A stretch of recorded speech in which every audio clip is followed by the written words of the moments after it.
Bonjour à tous, bienvenue en ce dimanche 10 mai.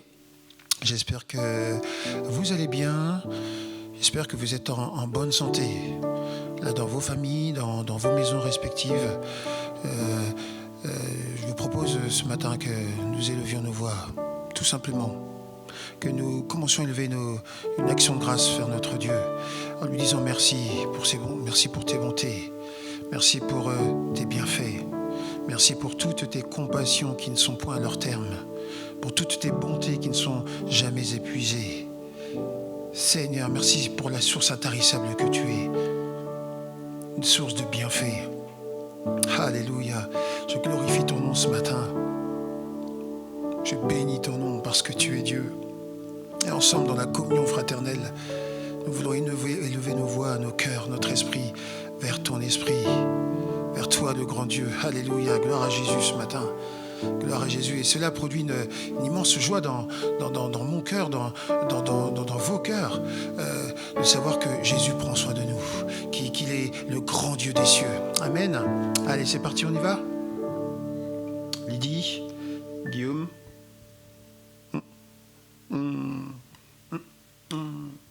Et...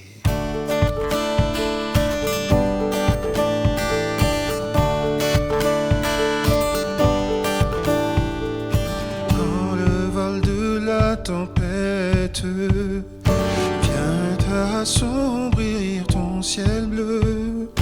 Au lieu de baisser la tête, compte les bienfaits de Dieu.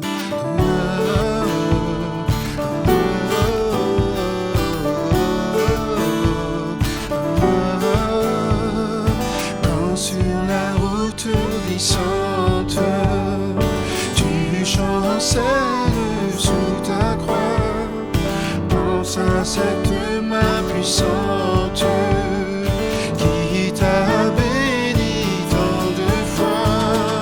Compte les bienfaits de Dieu, mets-les tous devant tes yeux.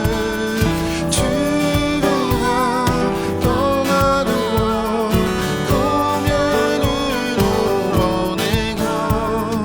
Compte les bienfaits de Dieu, mets-les tous devant tes yeux. Tu verras en adorant combien le nom en est grand. Oh, dans la joie, hein?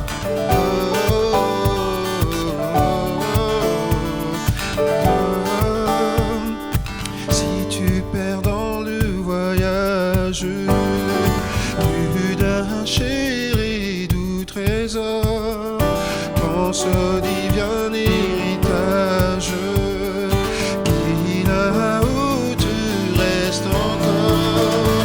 Compte les bienfaits de Dieu, mets-les tous devant tes yeux. Tu verras en adorant combien de nombre en est grand. Compte les bienfaits de Dieu, mets-les tous devant tes yeux. Tu verras en adorant combien de nombre en est. Tu verras en adorant combien de nombre en est. Oui, tu verras en adorant combien de nombre en est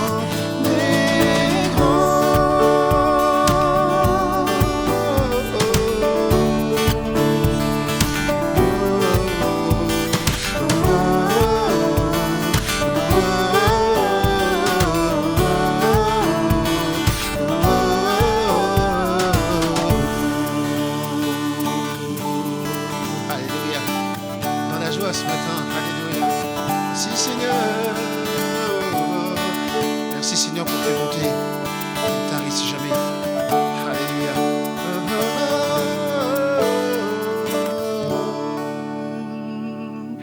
Merci Jésus. Merci pour tes bontés. Merci Seigneur parce que ces bontés sont des grandes choses pour nous. Des grandes choses pour nous. Et dans ce mot chose, on peut y mettre plein de choses justement. Merci Seigneur. Alléluia Jésus.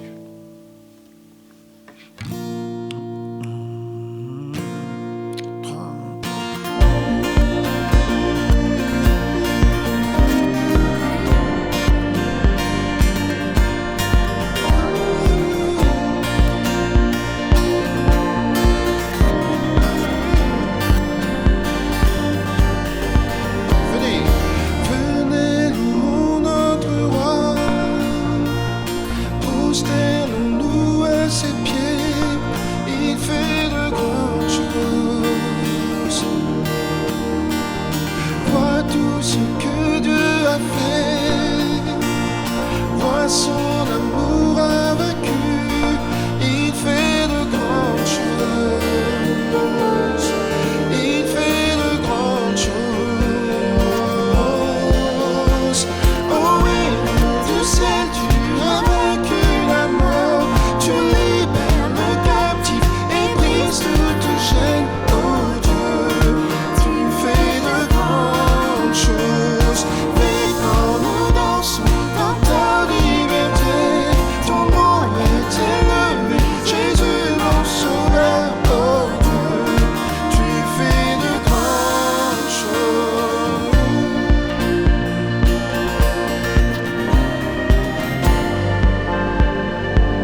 Tu fais de grandes choses, Seigneur. On va te dire vraiment merci pour cela. Alléluia, Jésus, tu fais de grandes choses. Alléluia. Merci, Seigneur, parce que dans ces grandes choses, on peut y mettre cette idée que tu es le Dieu de miracles. Tu es le Dieu de la guérison. Tu es le Dieu de la consolation. Alléluia. Quoi qu'il arrive, Seigneur, tu es là. Si j'ai un mal intérieur que l'homme ne peut enlever, toi, tu es capable de l'enlever. Tu es capable de restaurer mon être intérieur. Merci parce que tu es le Dieu de miracles. Merci pour toutes tes bontés. Merci pour tes bienfaits. Alléluia, Jésus.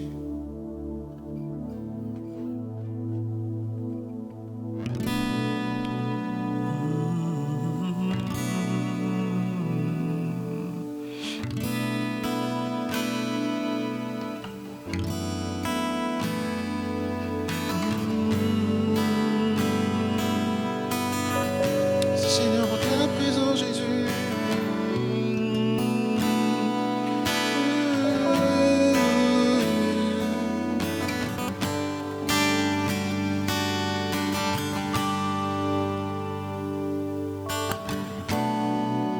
Celui qui fait voir les aveugles est présent ici devant moi, présent ici devant moi.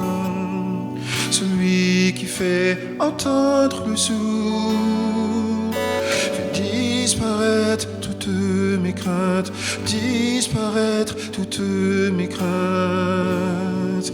Oui, je crois en toi. Oui, je crois en toi, tu es le Dieu de miracles.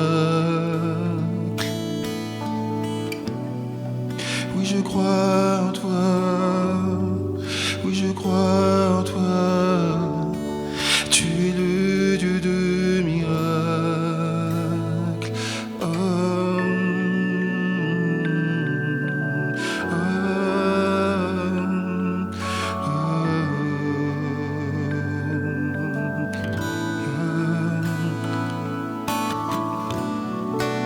Celui qui peut faire l'impossible me rejoint pour me restaurer, me rejoint pour me restaurer. Celui qui a vaincu la mort, sa vie se répand dans mes veines, sa vie se répand dans mes veines. Celui qui peut faire l'impossible me rejoint pour me restaurer, me rejoint pour me restaurer. Celui qui a vaincu la mort, sa vie se répand dans mes veines, sa vie se répand dans mes veines. Oui, je crois en toi, oui, je crois en toi, tu es le Dieu de miracles. Disons-le ce matin, oui, je crois en toi, oui, je crois en toi, tu es le Dieu de miracles.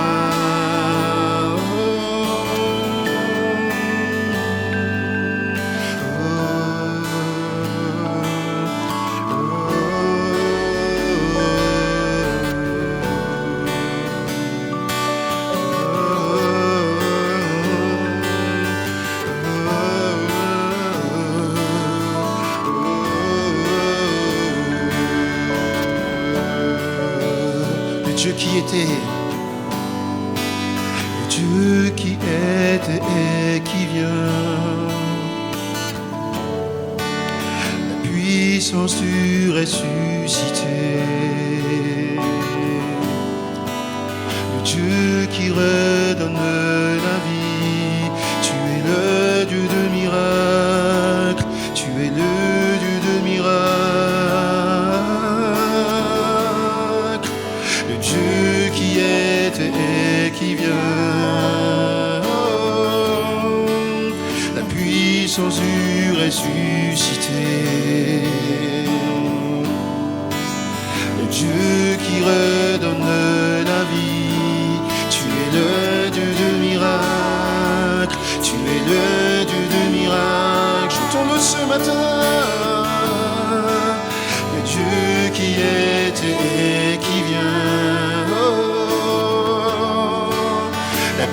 sans jus ressuscité.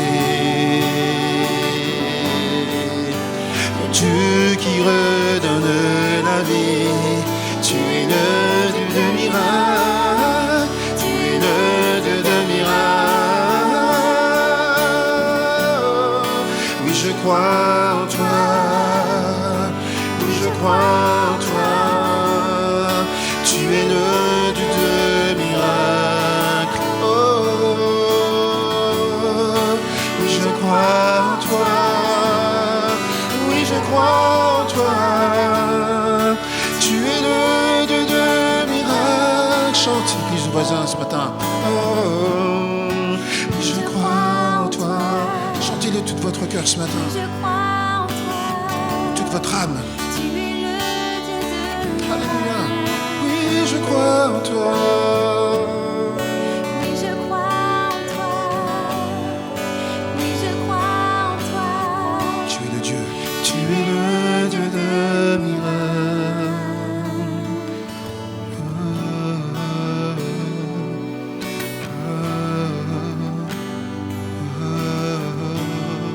Je prie pour une guérison. Alléluia Jésus.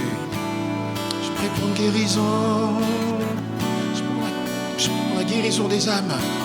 Je prie pour la guérison des pensées. La guérison dans les pensées, Jésus.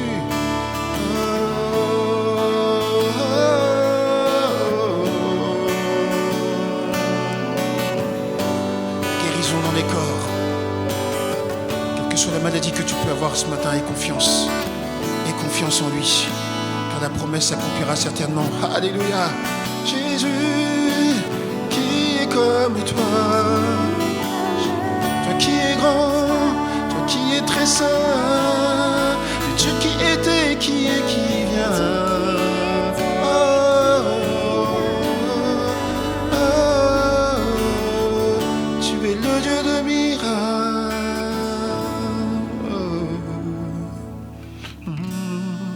Alléluia Jésus. Alléluia Jésus. Merci Seigneur, tu es le Dieu de miracles.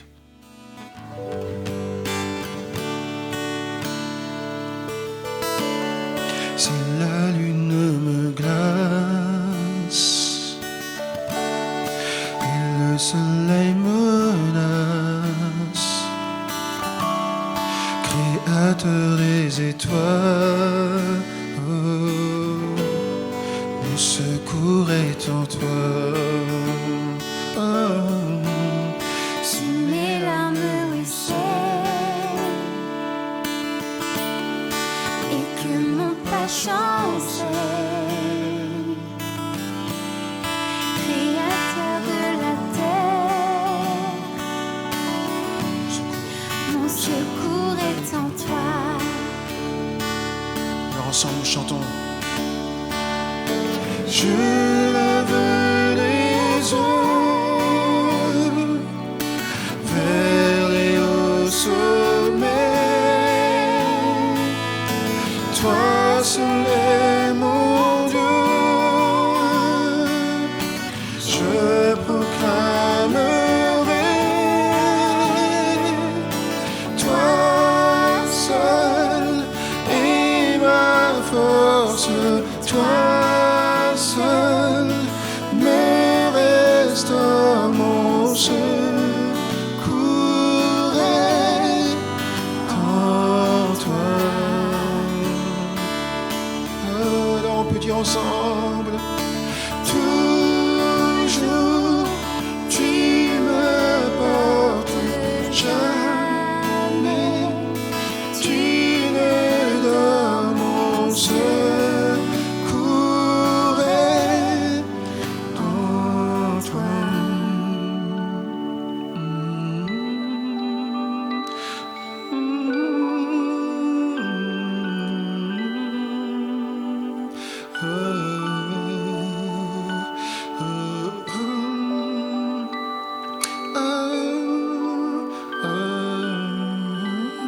Si la peur m'envahit et mon âme chavire, Créateur de la vie, secours est en toi. Est-ce qu'on peut le chanter ensemble?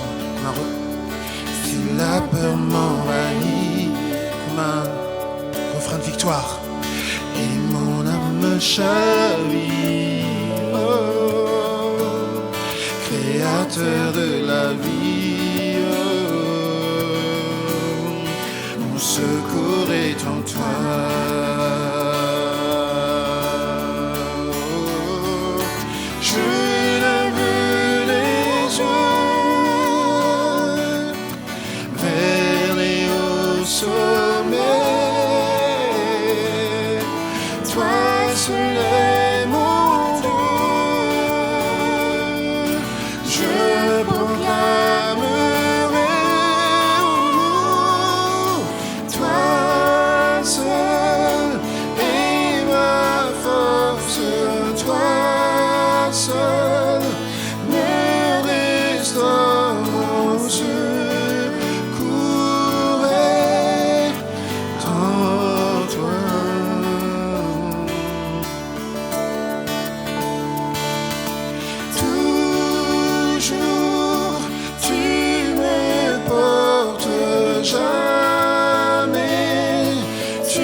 Mon secours est en toi.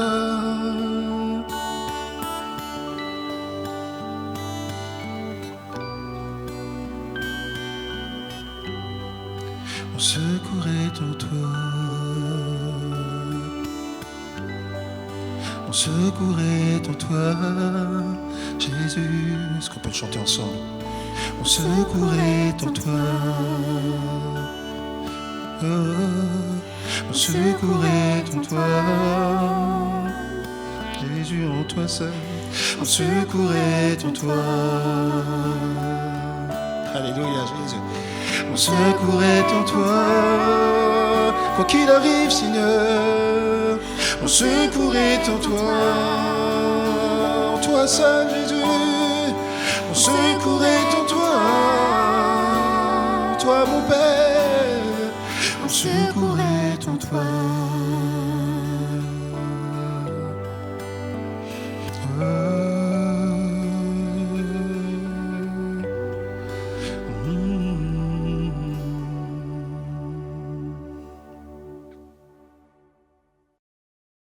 Bonjour à tous, très heureux de vous retrouver ce matin et pour partager et vivre ces moments de partage de la parole. Et avant d'aller plus loin, un grand merci donc à Josué et à son équipe pour ces moments de louange.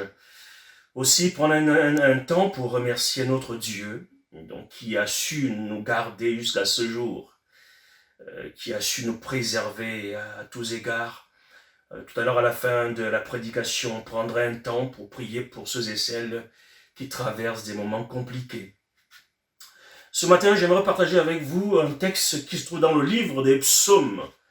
Le psaume 107, les versets 1 à 7. Donc, psaume 107, les versets 1 à 7. Il nous est dit, louez l'Éternel, car il est bon, car sa miséricorde durera toujours.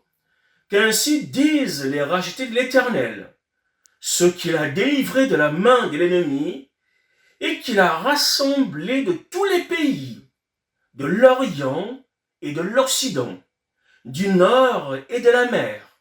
Au verset 4, ils erraient dans le désert, ils marchaient dans la solitude, sans trouver une ville où ils puissent habiter. Ils souffraient de la faim et de la soif. Leur âme était languissante. Dans leur détresse, ils crièrent à l'Éternel, et il les délivra de leurs angoisses.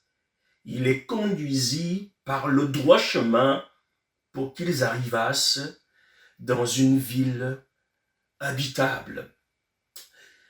Je ne vous apprendrai rien ce matin en vous disant que notre vie est faite de bons moments Et parfois, hélas, des instants, des moments, des moments plus durs,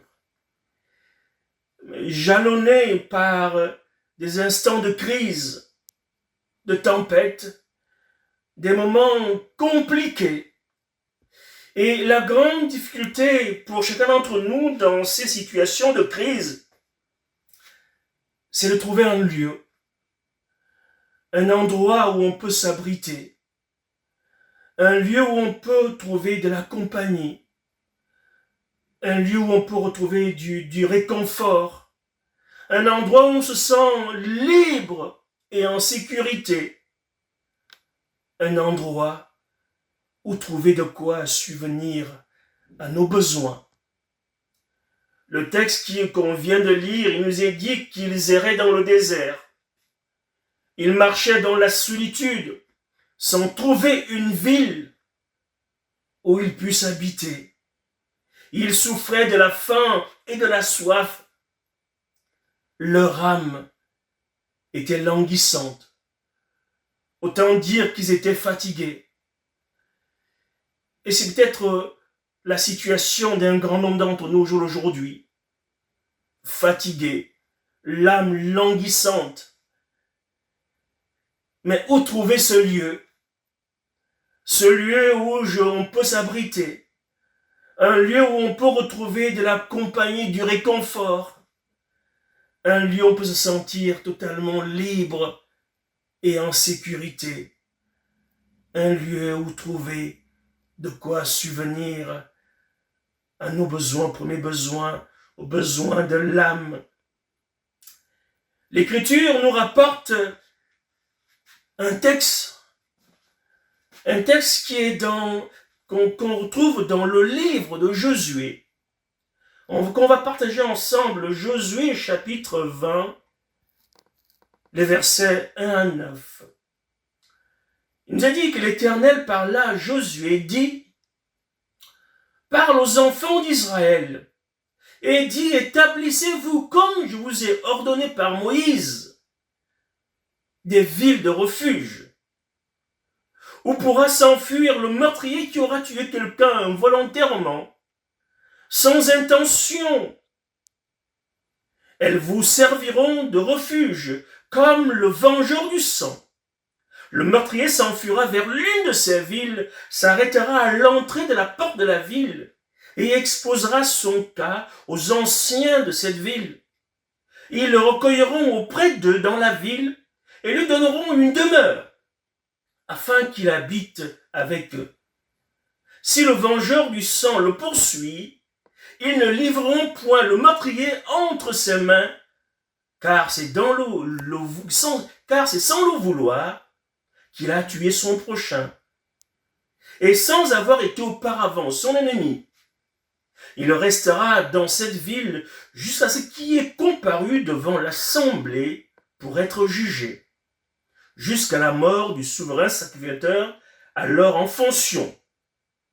À cette époque, le meurtrier s'en retournera et rentrera dans sa ville et dans sa maison, dans la ville d'où il s'était enfui. Au verset 7, ils consacrèrent Kédesh en Galilée, dans la montagne de Nephtali, Sichem, dans la montagne d'Éphraïm, et Kirja Arba, qui est Hébron, dans la montagne de Juda. Et de l'autre côté du Jourdain, à l'orient de Jéricho, ils choisirent Béther, dans le désert, dans la plaine, dans la tribu de Ruben, Ramoth en Galade, dans la tribu de Gad, et Golan en Basan, dans la tribu de Manassé. Telles furent les villes désignées pour tous les enfants d'Israël et pour l'étranger en séjour au milieu d'eux, afin que celui qui aurait tué quelqu'un involontairement puisse s'y réfugier, et qu'il ne mourût pas de la main du vengeur de sang avant d'avoir comparu devant l'assemblée. Un texte qui nous révèle des choses intéressantes. 6 villes où pouvait se réfugier quiconque tué quelqu'un de manière involontaire. Avant de regarder de très près la signification de ces villes, on va regarder rapidement les différentes caractéristiques de ces villes et faire un parallèle avec notre Seigneur Jésus. La première caractéristique, quand on regarde la carte de ces villes, on voit que les différentes villes étaient situées de manière stratégique, à plus soit à 50 km de l'une d'entre elles. Autrement dit, les villes refuges étaient situées de manière facilement accessible de par tout le pays, dans tout le pays. 50 km. Chacun pouvait y accéder facilement. Et que dire notre Seigneur Jésus? Il nous est dit dans l'épître de Jean, mes chers enfants, je vous écris ceci afin que vous ne péchiez pas.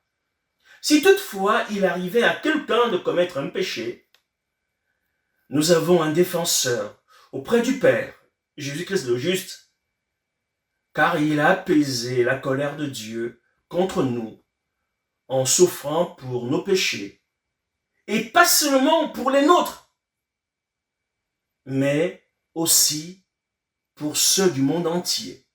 Chaque homme, chaque femme a accès au Christ. Comme ces villes, comme les habitants de ces différentes villes pouvaient accéder facilement à ces lieux de refuge, chaque homme, chaque femme peut accéder facilement à notre Seigneur Jésus. La deuxième caractéristique, il nous est dit que les routes conduisant à l'une des villes de refuge étaient totalement dégagées et bien indiquées. À chaque carrefour, on érigeait des poteaux indicateurs et qui portaient le mot refuge pour donc éviter aux meurtriers de se tromper de route. De même, le moyen de salut, afin que personne ne se trompe de route et ne perde sa vie, nous est clairement indiqué dans la Bible. Dans les Actes des Apôtres, chapitre 4, verset 12, il nous est dit qu'il n'y a de salut en aucun autre, car il n'y a sous le ciel aucun autre nom qui ait été donné parmi les hommes par lequel nous devions être sauvés. Et puis, dans l'évangile de Jean 3,16, Seigneur, il nous est dit que Dieu nous a tellement aimés qu'il a donné son Fils, afin que quiconque croit en lui ne périsse point, mais qu'il ait la vie éternelle.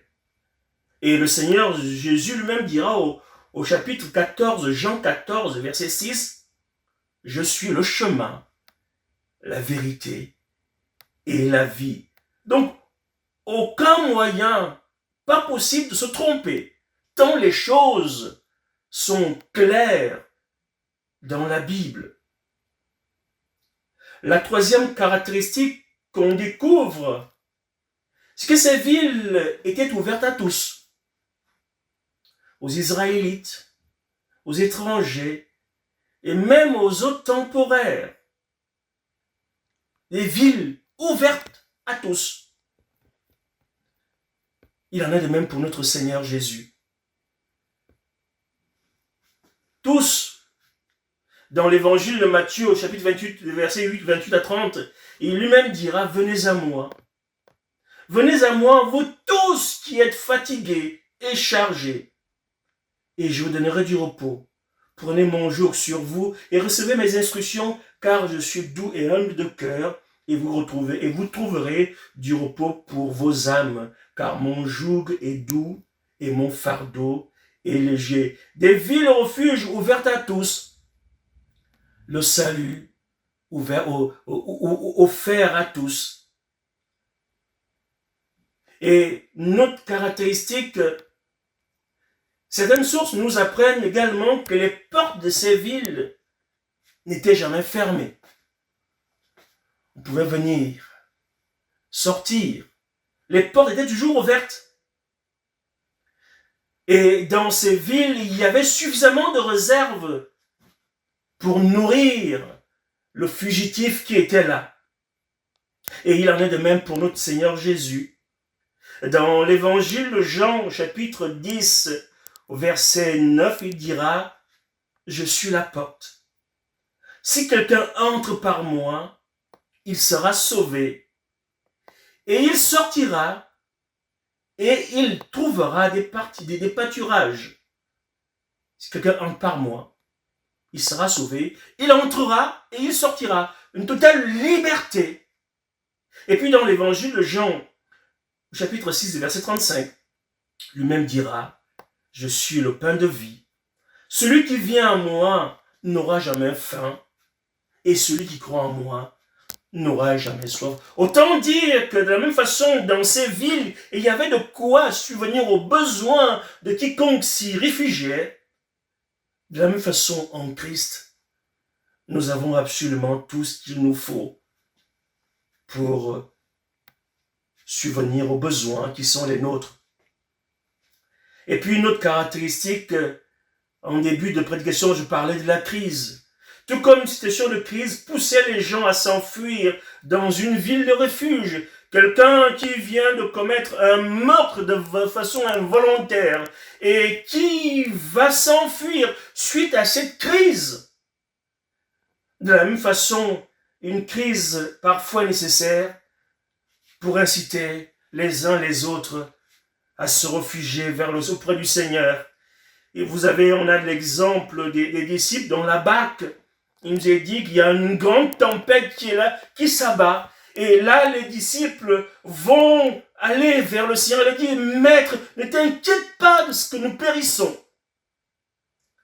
Et puis il y a un autre texte qui nous est donné dans le psaume où David va s'enfuir poursuivi par Saül, va crier, dira au psaume 57, versets 1 à 12, « Aie pitié de moi, ô Dieu, aie pitié de moi, car toi, mon âme cherche un refuge.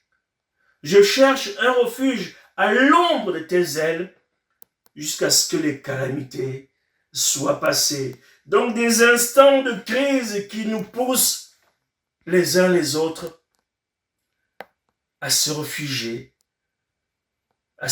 dans notre Seigneur. Et puis dernière caractéristique, on apprend que pour le coupable qui venait dans ces villes, il n'existait pas de terrain neutre. En clair, il était soit en sécurité dans la ville, soit l'objet de colère de la personne, du vengeur de sang. De même, chaque individu est soit en sécurité en Christ, soit sous le jugement de Dieu. L'évangile de Jean, chapitre 3, verset 36, nous est dit que celui qui croit au Fils a la vie éternelle. Celui qui ne croit pas au Fils ne verra point la vie, mais la colère de Dieu demeure sur lui. Donc, pas de terrain neutre. Ou on est dans la ville de refuge, auquel cas on est à l'abri. Et si ce n'est pas le cas, on est en danger. Et même chose avec Christ, celui qui croit au Fils a la vie éternelle, mais celui qui ne croit pas, la colère de Dieu demeure sur lui. Voilà les différentes caractéristiques de ces différentes villes. Mais nous allons un peu plus loin en regardant de manière plus précise les significations de chacune de ces villes et voyons ce qu'on peut en tirer par rapport à, une fois de plus, à notre Seigneur. La première des villes, c'est Kedesh. Kedesh signifie le lieu saint. En clair, un refuge pour tout pécheur, un refuge pour celui qui se sent impur. La personne qui commettait un meurtre de façon involontaire arrivait dans ce lieu, dans cette ville. Et si on met en exergue d'un côté, il y a la sainteté de notre Seigneur Jésus-Christ, et l'iniquité de l'homme. Dans le psaume 14, les versets 2 à 3, il nous est dit du ciel, l'Éternel observe le genre humain. Reste-t-il un homme sage qui s'attend à Dieu? Ils sont tous égarés. Tous sont corrompus. Plus aucun ne fait de bien, même pas un seul. Il n'y a pas de juste. Tous ont péché, nous dit l'Écriture, et sont privés de la gloire de Dieu. Et puis, il y a la sainteté de Jésus-Christ qui devient comme un espoir pour cet homme qui est impur, pour cet homme qui a péché. Car celui qui constitue l'unique source, seul celui qui est pur peut purifier. Dans le livre de Zacharie, chapitre 13, verset 1, il nous est dit en ce jour-là, une source sera ouverte pour la maison de David et les habitants de Jérusalem pour le péché et pour l'impurité. Une source sera ouverte pour tout homme, toute femme. Aucun n'est juste, mais il y a une source qui nous est ouverte en Christ. Et en lui, nous pouvons nous purifier. En lui, nous avons le pardon de nos péchés. En lui, nous avons la réconciliation avec Dieu le Père. Dans Ésaïe 53, les versets 4 à 5, il nous est dit, et cependant, ce sont nos souffrances qu'il a portées. C'est de nos douleurs qu'il s'est chargé. Et nous l'avons considéré comme puni, frappé de Dieu et humilié. Mais il était blessé pour nos péchés, brisé pour nos iniquités. Et le châtiment qui nous donne la paix est tombé sur lui. Et c'est par ses meurtrissures que nous sommes guéris. C'est en Christ que nous avons le pardon de nos péchés. C'est son corps qui a été brisé. Ce que nous aurions chacun dû subir, lui, il a subi à notre place. Lui l'innocent, lui le juste, le lieu saint, Kedesh. Ça, c'est le premier lieu. Un refuge pour quiconque veut être pur. Un refuge pour quiconque veut être pardonné. Et puis la deuxième ville, Sichem. Cette ville, Sichem, signifie épaule. Autrement dit, un refuge pour celui qui est fatigué, pour celui qui a l'âme languissante. Dans Ésaïe 9, 6, il nous est dit, le prophète, 7 siècles à peu près et demi avant sa venue, il va quelque part décliner l'identité de ce Messie. Et il dira dans Ésaïe chapitre 9 verset 6, « Car un enfant nous est né, un fils nous est donné, et la domination reposera sur son épaule. On l'appellera admirable, conseiller, Dieu puissant, Père éternel, prince de paix, un refuge pour celui qui est fatigué. Notre Seigneur est fort. » Quelquefois, quand on discute avec certaines personnes, on entend souvent cette expression « Je n'ai pas les épaules assez larges pour porter cette situation, pour affronter tel ou tel problème. » Mais notre Seigneur Jésus, il est fort. Il est fort d'autant plus que lui-même, il dira « Venez à moi, vous tous qui êtes fatigués, et je vous donnerai du repos. » Parce qu'il est fort, parce qu'il a les épaules larges pour porter tes soucis, pour porter tes problèmes. Sichem, épaule.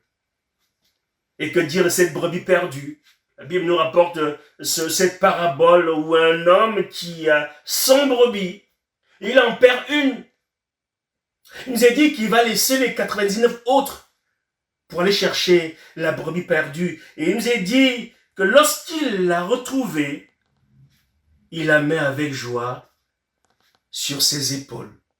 Ce texte, vous le retrouvez dans l'évangile de Luc, chapitre 15, au verset 5. Les brebis perdues, à la fois, il y a dans cette image, il y a non seulement la sécurité et le repos sur les épaules du bon berger. Notre Seigneur est le bon berger. Et face à nos soucis, face à nos difficultés, il a les épaules larges. Il est le Sichem dont tu as besoin. Il est le Sichem en qui tu peux te réfugier quand tu te sens fatigué. Et puis, une autre ville, Hébron. Hébron qui signifie communion. Autrement dit, un refuge pour celui qui est sans abri. Le premier texte que nous avons lu dans le psaume 107, versets 4 à 5, il nous est dit, ils erraient dans le désert, ils marchaient dans la solitude, sans trouver une ville où ils puissent habiter. Ils souffraient de la faim et de la soif. Leur âme était languissante. Ils marchaient dans la solitude, sans personne avec qui être en communion. Mais cette ville Hébron va leur donner l'occasion. Pour nous donner l'occasion. Hébron, la communion. Le mot communion dans la Bible, on le retrouve 84 fois. 69 fois dans l'Ancien Testament et 15 fois dans le Nouveau. Autant dire toute l'importance que revêt la communion dans la vie d'une personne. Dieu, quand il crée le premier homme, Adam, il va dire il n'est pas bon. Il n'est pas bon que l'homme soit seul. Parce qu'il lui faut un vis-à-vis. Il faut quelqu'un avec qui parler. Quelqu'un avec qui être en communion. Et Dieu lui-même nous appelle à vivre cette communion en Christ. Dans l'épître Paul aux Corinthiens, 1 Corinthiens 1, 9, il nous dit, car Dieu, qui vous a appelé à vivre en communion avec son Fils, notre Seigneur Jésus-Christ, il reste fidèle. Le désir de Dieu, la volonté de Dieu, c'est que nous ne soyons pas des hommes et des femmes qui vivent dans la solitude, mais des hommes et des femmes qui vivent une pleine communion avec le Christ. Dans les moments de détresse, dans les moments de stress, dans les moments de trouble, nous pouvons trouver un refuge dans la communion avec notre Dieu. Et dans cette communion avec notre Dieu, qui a tout, nous pouvons partager la joie, la paix, partager les intérêts de Dieu, partager son œuvre, partager sa victoire et tout ce qu'il veut nous donner. Hébron, vivre une pleine communion avec celui en qui nous avons tout et absolument tout. Parce que son désir, ce n'est pas que nous marchions, que nous irions, nous irons comme ces hommes et femmes dans la solitude, mais que nous vivions une pleine communion avec lui. Le psalmiste qui a bien vécu, qui a connu, pourra dire, tu es un abri pour moi, tu me gardes du danger. Autour de moi retentissent les chants de délivrance. Cette communion qui nous procure la paix, cette communion qui nous procure la joie. Et on comprend aisément ces paroles de David. Tu es un abri pour moi. Tu me gardes du danger. Autour de moi retentissent les chants de la délivrance, parce que tu es celui qui me procure la communion, celui qui me garde. Et puis l'autre ville, la troisième ville, Béther. Béther signifie forteresse ou sécurité. Autrement dit, un refuge pour celui qui est faible, pour celui qui se sent vulnérable. Encore une fois, le texte qu'on a lu en premier, le psaume 107, il nous est dit qu'ils erraient dans le désert. Ils marchaient dans la solitude sans trouver une ville où ils puissent habiter. Ils souffraient de faim et de soif. Leur âme était languissante. Ils étaient fatigués. Et ces personnes avaient besoin d'un lieu où se sentir en sécurité. Un lieu qui pouvait les protéger. Il nous est dit que le nom de l'Éternel est une tour fortifiée. Le juste s'y réfugie et se retrouve en sécurité. Proverbe 18:10. On a besoin, dans ces moments de vulnérabilité, dans un monde où on ne sait pas trop, on a besoin d'être en sécurité. Et Béther est ce lieu où tu peux te réfugier. Peut-être aujourd'hui tu te sens faible, tu te sens vulnérable. Le Christ est ce Béther en qui, nous pouvons nous réfugier. L'avant-dernière ville qui s'appelle Ramoth. Ramoth signifie hauteur ou lieu élevé. Autant dire un refuge pour celui qui n'a plus d'espoir. Un refuge pour quiconque n'a plus d'espérance. Ésaïe 57, verset 15, il nous dit, « Voici ce que dit le Très-Haut, celui dont l'habitation est éternelle et le nom saint. J'habite dans les hauteurs et la sainteté, mais je suis aussi avec l'homme brisé et abattu, afin de redonner vie à l'esprit abattu, afin de redonner vie au cœur brisé. » Un lieu de la hauteur. Notre Dieu habite dans les lieux élevés, mais en même temps, tellement proche de quiconque a perdu espoir. Peut-être la situation dans laquelle tu vis au jour d'aujourd'hui a enlevé tout espoir de ton cœur.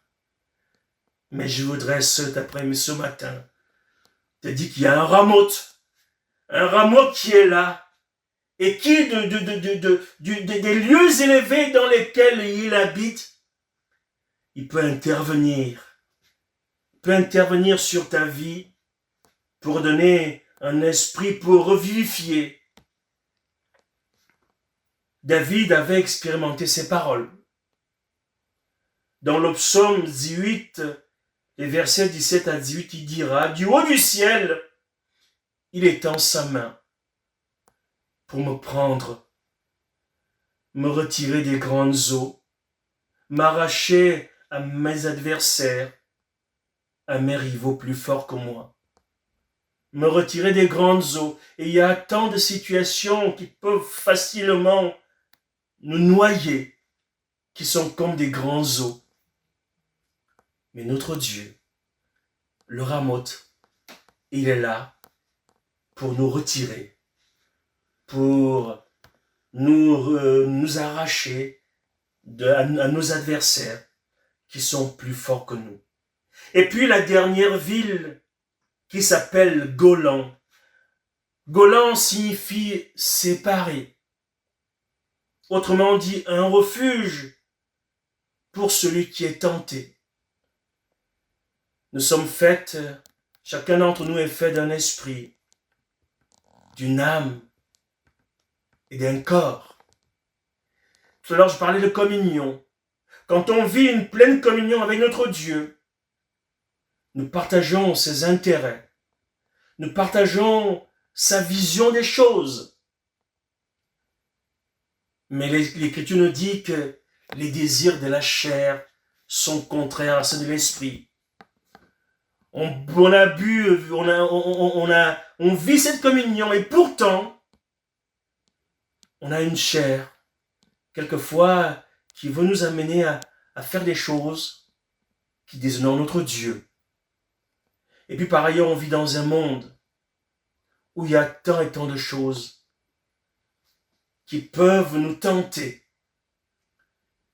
Mais la bonne nouvelle, c'est que nous pouvons nous réfugier en Golan.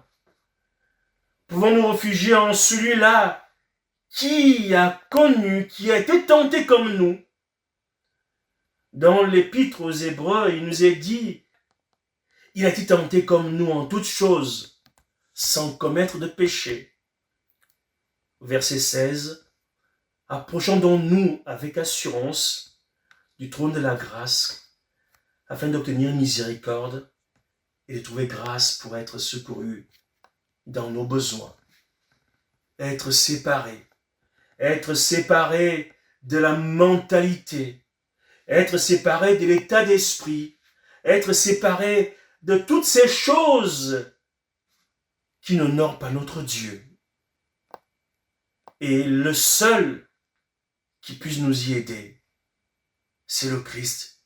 Il a expérimenté les mêmes tentations, mais à aucun moment il n'a péché. Tu recherches une ville habitable. Tu recherches un refuge, un lieu pour te purifier, tant tu réalises que ton cœur est sale. Tu recherches à te renouveler, à renouveler tes forces et trouver du repos. Tu aspires à quitter la solitude et vivre une vie de joie, une vie de paix. Tu aspires à te sentir en sécurité.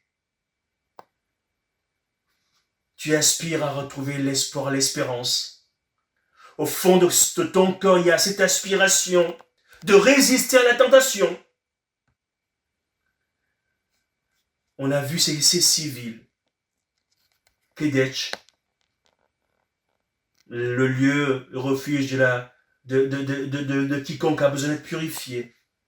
Sichem, le refuge de quiconque souhaite renouveler ses forces et trouver du repos. Hébron, le refuge de quiconque veut quitter la solitude, et vivre une pleine communion. Bester, le refuge de quiconque veut se sentir en sécurité. Et enfin, Golan, le refuge de celui-là qui aspire à résister à la tentation. Tu aspires à ces choses. Je vais t'inviter à prendre quelques instants pour prier. Toujours dans le premier texte que nous avons lu dans le psaume 107, il nous est dit que dans leur détresse, ils crièrent à l'Éternel et il les délivra de leurs angoisses. Il les conduisit par le droit chemin pour qu'ils arrivassent dans une ville habitable. Une ville où on peut se purifier. Une ville où on peut se renouveler. Une ville où on sera en pleine communion. Une ville où on se sentira en sécurité. Une ville où on va retrouver de l'espoir, de l'espérance. Une ville où on sera capable de résister à la tentation. Toutes ces qualités, et nous les retrouvons en Christ. Et comme ces hommes et femmes, dans leur détresse, ils crièrent à l'Éternel. Et c'est ce que je t'invite à faire pendant quelques instants. Priez Dieu pour qu'il t'aide. Pour que, comme il a fait pour ces hommes et femmes, pour qu'il te conduise par le droit chemin. Et ce chemin, c'est Christ. Lui-même dira, je suis le chemin, la vérité et la vie. Et c'est en lui que nous avons toutes ces choses, ces différents éléments que nous venons d'analyser. On va prier ensemble. Seigneur, tu n'as pas changé. Tu es le même hier, aujourd'hui, éternellement. Tu es celui qui ne fait point exception de personne. De la même façon que tu as conduit ces personnes dans le droit chemin pour qu'ils arrivent dans une ville habitable.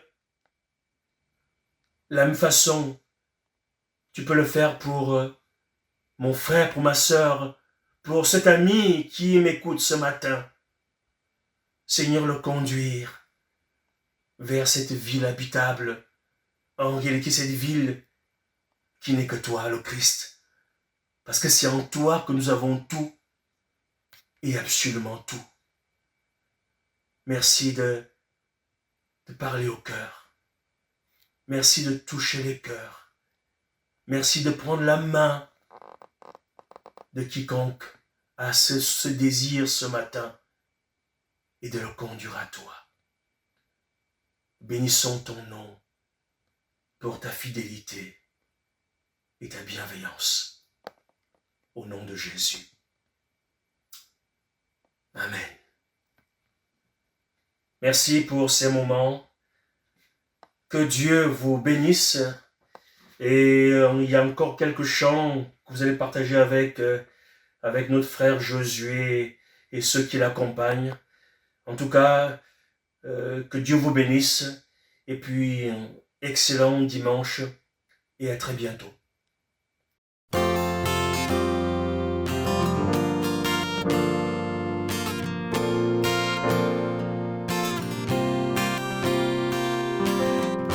Je passerai ma vie à chanter, oui, chanter ton amour à jamais. Je passerai ma vie à chanter, oui, chanter ton amour à jamais. On y va ensemble.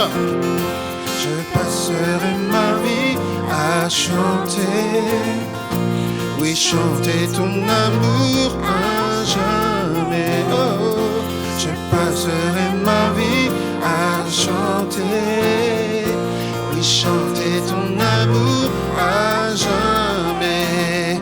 Parcourant les monts et les mers, ton amour vient comme une rivière. Et je t'ouvre tout grand mon cœur, viens me guérir, mon sauveur. Ta vérité me réjouit, et chaque jour je te bénis. Je chanterai sans fin l'amour de Dieu pour moi. Je passerai ma vie à chanter, oui, chanter ton amour à jamais. Je passerai ma vie à chanter, oui, chanter ton amour à jamais.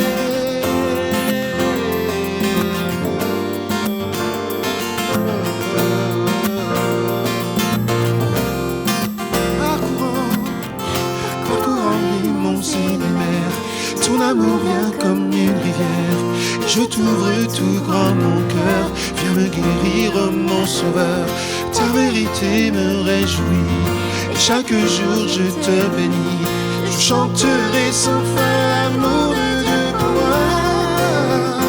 Je passerai ma vie à chanter, oui, chanter ton amour à jamais. Je passerai ma vie à chanter, oui, chanter ton amour à jamais. J'ai envie de danser, c'est un peu fou, je sais, mais ceux qui verront la lumière danseront de joie comme nous dansons. J'ai envie de danser, c'est un peu fou, je sais. Oh, ceux qui verront la lumière danseront de joie comme nous sur terre. Je vous écoute. Je passerai ma vie à chanter, oui, chanter ton amour à jamais. Je passerai ma vie à chanter, oui, chanter ton amour à jamais. Je passerai ma vie à chanter, oui, chanter ton amour à jamais. Je passerai ma vie à chanter, oui, chanter ton amour à jamais.